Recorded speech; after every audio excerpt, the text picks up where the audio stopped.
नमस्कार बच्चों, आप सभी का पुनः स्वागत है। पहले हमने कक्षा 9th में 1.1 एक्सरसाइज पूरी कंप्लीट करा दी थी। आज हम 1.2 एक्सरसाइज कराने जा रहे हैं, 1.2 प्रश्नावली कराने जा रहे हैं। बच्चों बहुत ही सिंपल सा सत्य और असत्य कथन आपको ट्रू और फॉल्स बताना है, बहुत ही सिंपल सा है। तो इसमें होता क्या है, थोड़ा ध्यान से देखना। बेसिकली करा चुका हूँ, पूर्ण संख्या, प्राकृत संख्या, पूर्णांक क्या होते हैं, परिमेय अपरिमेय क्या होता है, सारा बता चुका हूँ। प्रत्येक अपरिमेय संख्या, बच्चों अपरिमेय संख्या क्या बोला, प्रत्येक अपरिमेय संख्या √2, √3, √5, √7 ये सारी अपरिमेय है। प्रत्येक अपरिमेय संख्या एक वास्तविक संख्या होती है, बिल्कुल होती है। देखो वास्तविक संख्या क्या होती है, देखो वास्तविक संख्या, वास्तविक संख्या वो क्या होती है, दो प्रकार की, एक तो परिमेय, एक परिमेय, दूसरा क्या होती है अपरिमेय। क्या बोला है, प्रत्येक अपरिमेय, प्रत्येक अपरिमेय एक वास्तविक संख्या होती है, बिल्कुल वास्तविक संख्या होती है। प्रत्येक अपरिमेय संख्या, देखो ध्यान रखना, प्रत्येक अपरिमेय संख्या वास्तविक संख्या होती है, बिल्कुल प्रत्येक अपरिमेय संख्या वास्तविक संख्या होती है। ये कथन हमारा सत्य है, सत्य कथन बिल्कुल होती है। क्यों बच्चों, प्रत्येक अपरिमेय संख्या एक वास्तविक संख्या होती है, क्योंकि अपरिमेय संख्या खुद एक वास्तविक संख्या का प्रकार है बच्चों, क्योंकि अपरिमेय संख्या वास्तविक संख्या का प्रकार है। ये लिख दो रीजन के रूप में, अपरिमेय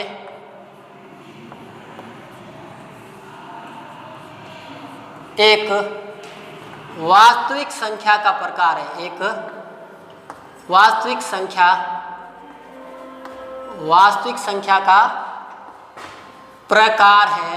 ये आपको ध्यान रखना, प्रकार है, ये इसका रीजन आ गया बच्चों। बहुत ही सिंपल सा, ये कथन बिल्कुल ही सत्य कथन है, इसलिए मैंने आपको बता दिया है, क्योंकि अपरिमेय संख्या खुद एक वास्तविक संख्या होती है बच्चों। अगर ये पूछता प्रत्येक वास्तविक संख्या, प्रत्येक वास्तविक संख्या एक अपरिमेय संख्या होती है, तो यहाँ पर गलत हो सकता है। प्रत्येक वास्तविक संख्या अपरिमेय नहीं हो सकती है ना, लेकिन प्रत्येक अपरिमेय संख्या एक वास्तविक संख्या 100% होती है। अगला, संख्या रेखा का प्रत्येक बिंदु √m के रूप में होता है। √m के रूप में संख्या रेखा का प्रत्येक बिंदु √m के रूप में होता है। प्रत्येक बिंदु √m, √m का मतलब m का मान कुछ भी हो सकता है। मैं बोलता हूं m की जगह मैं लिखता हूं 2, ये √2। संख्या रेखा का प्रत्येक बिंदु √m के रूप में होता है। इसके कहने का मतलब है, ये संख्या रेखा है, ये 0 इधर सारी माइनस इधर प्लस, क्या सारे क्या रूट के अंदर आते हैं, √2, √3, √4, √5 ये सारे क्या रूट में ही होते हैं कि नहीं होते हैं? क्यों? क्योंकि सर चलो ये √2 संख्या पर √2 आ रहा है, ओके कोई बात नहीं है, √3 है ये भी रूट में आ रहा है, लेकिन जब हम √4 पर पहुंचते हैं तो √4 का मान 2 हो जाता है, जो √m के रूप में नहीं है। कहने का मतलब प्रत्येक जो संख्या होती है वो √m में नहीं हो सकती। अगर मैं लिख दूं √9, बच्चों √9 मतलब क्या होता है, 3 होता है, तो क्या √9m के रूप में है क्या? बिल्कुल नहीं है। मैं लिखता हूं √25, √25 m का मान कुछ भी रखो आप, तो √25 मतलब 25 का वर्गमूल क्या होता है, 5 होता है। तो क्या ये 5 क्या √m के रूप में है? बिल्कुल नहीं है। तो हम कह सकते हैं संख्या रेखा का प्रत्येक बिंदु √m के रूप में नहीं होता है बच्चों।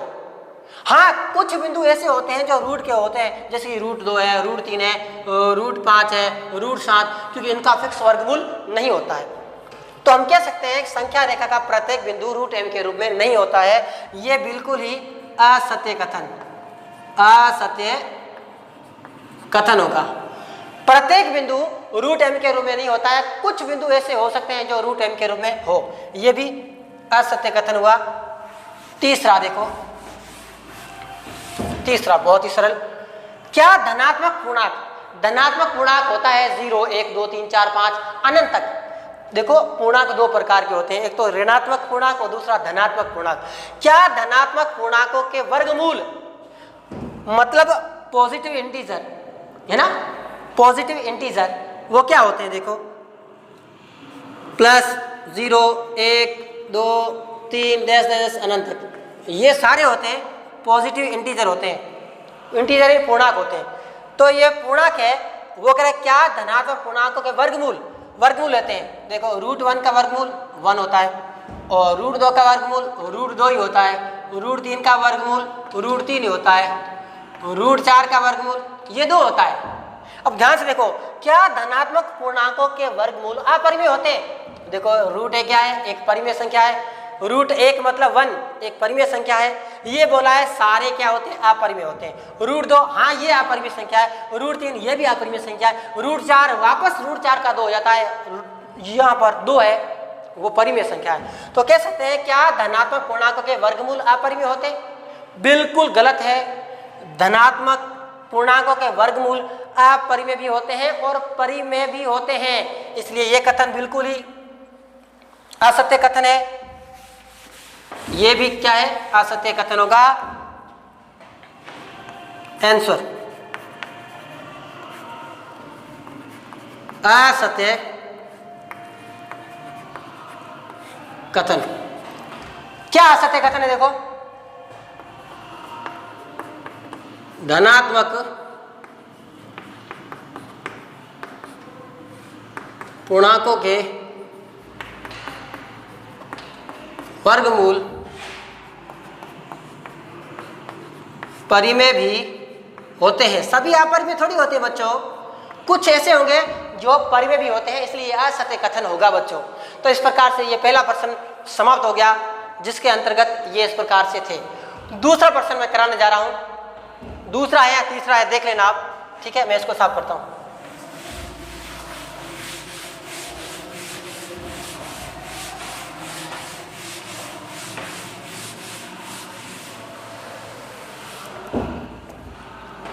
प्रश्न है अगला, दूसरा या तीसरा आप देख लेना। मैं दूसरा लिख देता हूं, √5 एक अपरिमेय संख्या को संख्या रेखा पर दर्शाना।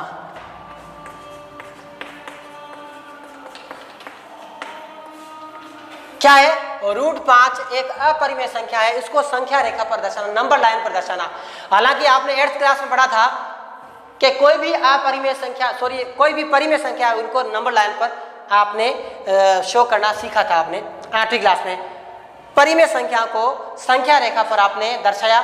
लेकिन यहाँ पूछा है √5 बच्चों एक अपरिमेय संख्या है। इस अपरिमेय संख्या को नंबर लाइन पर किस प्रकार से हम शो कर सकते हैं, इसके बारे में हम सीखेंगे। बहुत ही सिंपल से। कैसे सिंपल है? देखो आपको ये ध्यान होना चाहिए पाइथागोरस प्रमेय क्या होता है। इसमें पाइथागोरस प्रमेय बेटा लागू होगा। क्यों? देखिए पाइथागोरस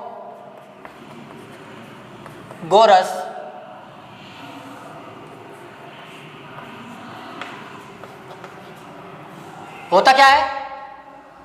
पाइथागोरस प्रमेय देखो, कर्ण स्क्वायर बराबर आधार स्क्वायर प्लस के लंब स्क्वायर। यहाँ इसको इंग्लिश बोलेंगे हाइपोटेनियस स्क्वायर बराबर बेस स्क्वायर प्लस परपेंडी स्क्वायर। यानी ये होता है एक पाइथागोरस प्रमेय होता है बच्चों, है ना। अब यहाँ पर आपको √5 को आपको नंबर लाइन पर शो करना है बच्चों। तो यहाँ पर आपको क्या करना होगा? देखो आपने देखा होगा √5 नंबर लाइन पर डायरेक्ट नहीं होता है। 0 1 2 3 4 5 6 ये सारी संख्या होती है, लेकिन √5 कभी भी आपको डायरेक्ट नंबर लाइन पर दिखाई नहीं देता है। तो इसको कैसे करेंगे? तो आपको क्या करना है, 5 को 2 टुकड़े कर देने हैं। मैं 5 के 2 टुकड़े करता हूं, तो 4 + 1 इस प्रकार से करूंगा। आप बोलोगे सर 4 + 1 क्यों किया? 2 + 3 भी कर सकते हैं। बिल्कुल आप कर सकते हो, 2 + 3 कर सकते हो, लेकिन 2 + 3 नहीं करेंगे। क्यों? आपको ऐसे टुकड़े करने हैं जिनका फिक्स वर्गमूल होता है। 4 का फिक्स वर्गमूल होता है, बिल्कुल होता है। क्या होता है सर? 2। इसको इस प्रकार से लिखते हैं। अच्छा 1 का स्क्वायर क्या होता है? 1। इसको इस प्रकार, यानी ये h स्क्वायर आ जाएगा। ये क्या आ जाएगा? h स्क्वायर आ जाएगा। जब एच स्क्वायर, जब इस पर स्क्वायर हटाएंगे इस पर क्या आ जाएगा, रूट आ जाएगा बच्चों, क्या आ जाएगा, रूट आ जाएगा। 2 का स्क्वायर और 1 का स्क्वायर आ जाएगा, है ना।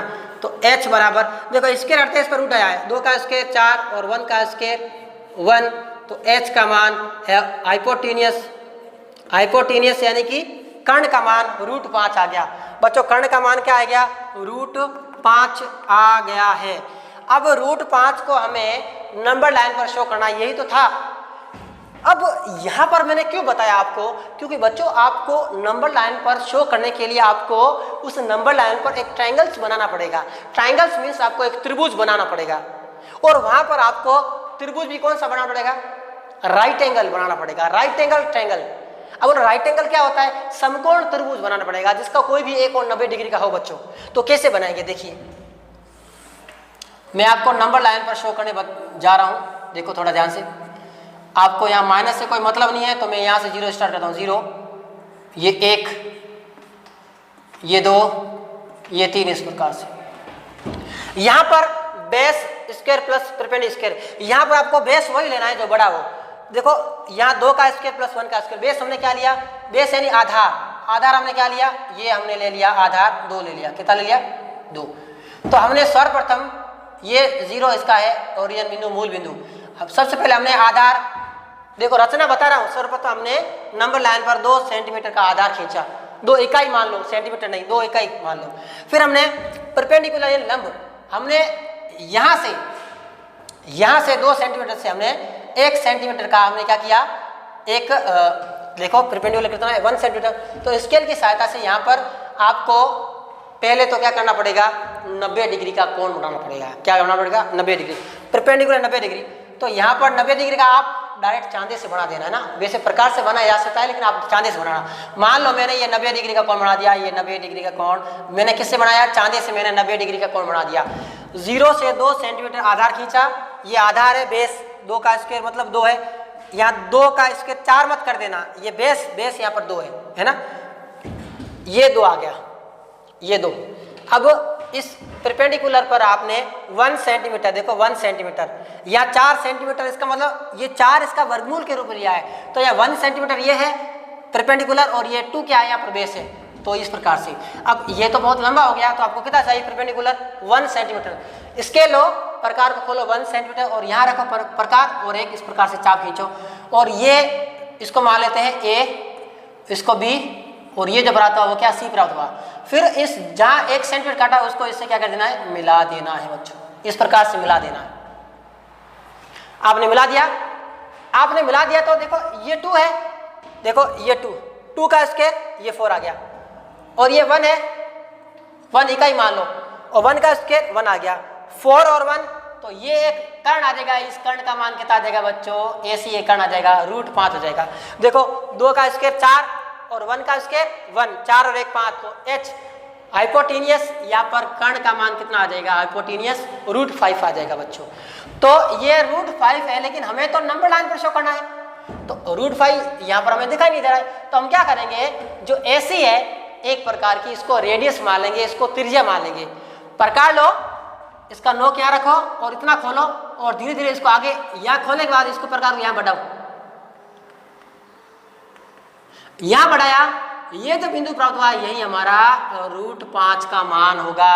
ये 0 1 2 और ये जो हमें बिंदु प्राप्त हुआ इसको यहाँ से बढ़ाया जाओ प्रकार की सहायता से, ये जो मान होगा वो हमारा क्या होगा, √5 होगा। इस प्रकार से √5 को नंबर लाइन पर शो कर सकते हैं। आप चाहो तो कंस्ट्रक्शंस मीन्स रचना भी लिख सकते हो। रचना क्या लिखोगे आप, देखो रचना सर्वप्रथम 2 सेंटीमीटर का आधार, 2 सेंटीमीटर या 2 इकाई का आधार खींचा, बिंदु B पर 90 डिग्री का कोण बनाया तथा 1 सेंटीमीटर का चाप खींचा जिससे हमें लंब प्राप्त हुआ BC, है ना।